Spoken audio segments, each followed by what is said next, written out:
சிறகடி காசை சீரியல்ல அண்ணாமலையோட வீட்டுக்கு வந்த பிரவுன் மணி எல்லாரும் என்ன மன்னிச்சுக்கோங்க. நீங்க நினைக்கிற மாதிரி நான் ரோகிணியோட மாமா கிடையாது. நான் ரோகிணி சொல்லி தான் அந்த கேரக்டர்ல நடிச்சேன். எனக்கும் மலேசியாவுக்கும் எந்த சம்பந்தமும் இல்ல. நான் மலேசியாவுக்கு போனதும் கிடையாது. இதெல்லாம் ரோகிணி ஏதோ ஒரு காரணத்துக்காக தான் நான் பண்ண சொன்னாங்க. நானும் பண்ணிட்டேன். உங்க குடும்பம் உண்மையான குடும்பம். இந்த மாதிரி இருக்கிறப்ப உங்ககிட்ட போய் சொல்லி ஏமாத்தணும்னு என் மனசு ஏத்துக்க மாட்டேங்குது. அதான்னு உண்மையெல்லாம் சொல்லிடுறாரு. விஜயாக்கு பல மடங்கு டென்ஷன் ஆயிடுது. நம்ம கொண்டு வந்த மருமக ரோகிணியை நம்மள ஏமாத்திட்டாரு, இவ்வளவு அடிமுட்டாளாக்கிட்டாருன்னு அவங்களோட கோவம் எக்ஸ்ட்ரீமா போய் ஏண்டி திருட்டு கழுத என்னோட மருமகன் தலையில தூக்கி வச்சுட்டு ஆடினேன். கடைசியில நீ எங்களையும் முட்டாளாக்கிட்டல. என்ன எவ்வளவு பெரிய முட்டாளாக்கி இருக்க.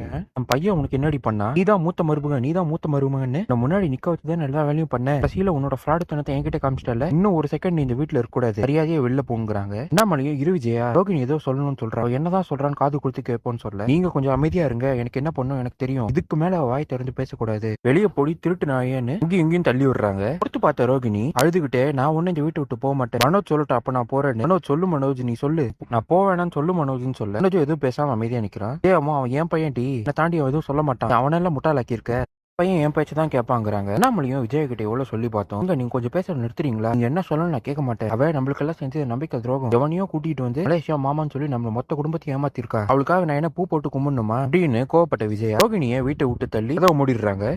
அண்ணாமலையும் விஜயா நீ பண்ணது ரொம்ப பெரிய தப்பு. மனோஜ் ரோகிணி வெல்டாதான் இருப்பா, போய் கூட்டிட்டு வரான்னு சொல்லி மனோஜ் விஜயாவை பார்த்துட்டு அமைதியா நின்றுறாரு. விஜயாவும் மனோஜ் அதட்டி, மனோஜ் ரூமுக்கு போ, பின்னாடி போகணும்னு தெரிஞ்சது அவ்வளவுதான் சொல்ல ஐந்து போன மனோஜ் ரூமுக்கு போயிடுறா.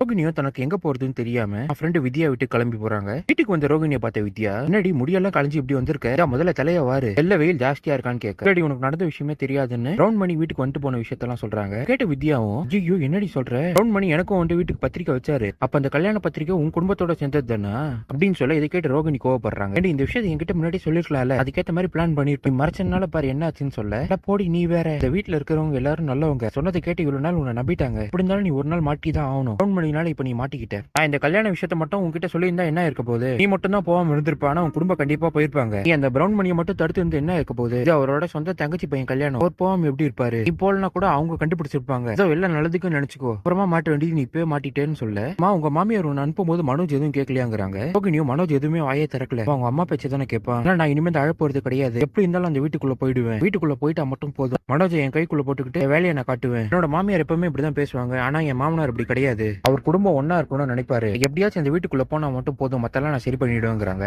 வீட்டுல இருந்த முத்துவும் மீனாவும் ரோகிணி பண்ணதை பத்தி பேசிட்டு இருக்க, ரோகிணி பண்ணது பெரிய தப்பு தான், ஆனா நம்ம அம்மா வீட்டு விட்டு அமைச்சிருக்க கூடாது அப்படின்னு பேசிட்டு இருக்க, அம்மா விட்டு வெளியே வந்த மனோஜ் என்ன செய்யுதுன்னு தெரியாம நீ டம்ளர் எடுத்து குடிச்சிட்டு இருக்கான். அங்க வந்து அண்ணாமலை மனோஜை பார்த்துட்டு, ஏய் உன் பொண்டாட்டி பண்ணது பெரிய தப்பு தான், நீ அவளை கூப்பிடாமலாம் இருக்காத, இப்பவே அவளை கூப்பிடுன்னு சொல்ல, மனோஜும் நான் போக மாட்டேன்ப்பா, அம்மா சொன்னாதான் நான் போய் அவளை கூப்பிடுவேன், எல்லாரையும் ஏமாத்திட்டாப்பா, இது என்னோட வாழ்க்கை, எனக்கு என்ன பண்ணணும்னு தெரியும், இந்த விஷயத்துல தயவு செஞ்சு நீங்க அட்வைஸ் பண்ணாதீங்கப்பான்னு எடுத்து பேசுறான். இதான் என் எபிசோட்ல நடந்தது.